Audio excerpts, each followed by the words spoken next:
Hi guys, it's Tammy and I'm here with a new look. And I wanted to talk to you a little bit about self-esteem, social comparison, and a haircut.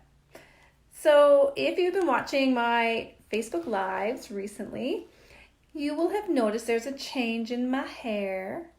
And it's not a change for me so much. I've had short hair for most of my adult life, but I've been through various stages of growing it in and out. And a couple days ago, you're probably wondering, what does this have to do with conquering conflict? And I'm going to make that connection for you. So if you're just popping on, say hey, let me know you're watching.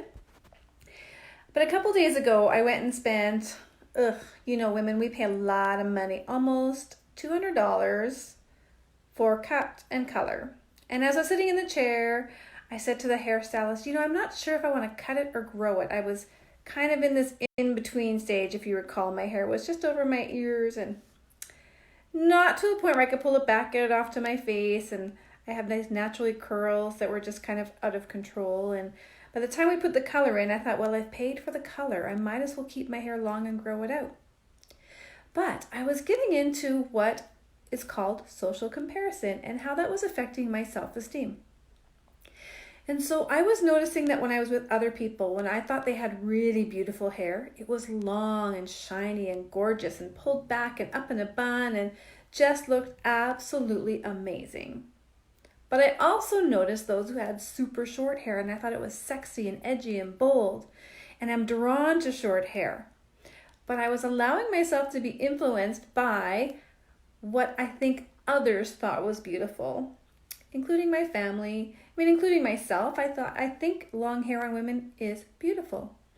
And part of our self-esteem is tied to how we compare ourselves to others. Now, in my last video, I talked about how self-esteem was connected to reflected appraisal. That is, how another person interacts with us gives us information about who we are, right? If you remember, I asked, how do you know you're funny? If you tell a joke and they laugh, you go, hey, I think I'm kind of funny. And so I have been noticing this last time as I'm trying to grow my hair out again. So for those of you who have been with me for a long time, I've been through this cycle a few times. And it was probably back in 2014, 2015 maybe. I made a New Year's resolution to never say bad things about my curls again, because I was allowing it to affect how I felt about myself every single day at that point.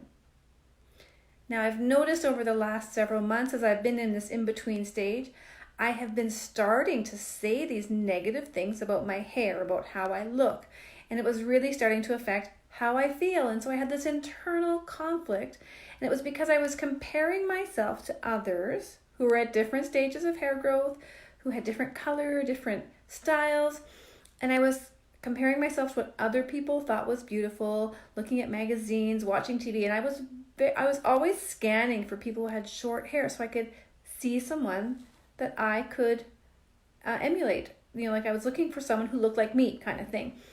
And even though they were there was way more people with long hair. So I was having this real internal conflict about who I was and how I felt about myself. So I didn't feel pretty, I didn't feel professional, I didn't feel like I was worthy is too strong of a word. I just didn't feel like I was myself. Let me tell you, as soon as this haircut was done, I was like, yes, girl, I feel like me. This is who I'm meant to be. This haircut is me. It's fast, it's easy, it's always on. This ain't never gonna go bad. So I just wanted to talk about how self-esteem is tightly connected with social comparison as well. That's the second factor. We're gonna talk about another factor in a future video. But for all of you who have been struggling with looks, whether it's hair or glasses or makeup or whatever it is you think you need to change, just do you. Just do you. Go ahead, comment below. Let me know if you've been struggling with some internal conflicts related to social comparison. And if you're looking for some tips on how to conquer conflict, head on over to conquerconflict.com. We'll see you another time.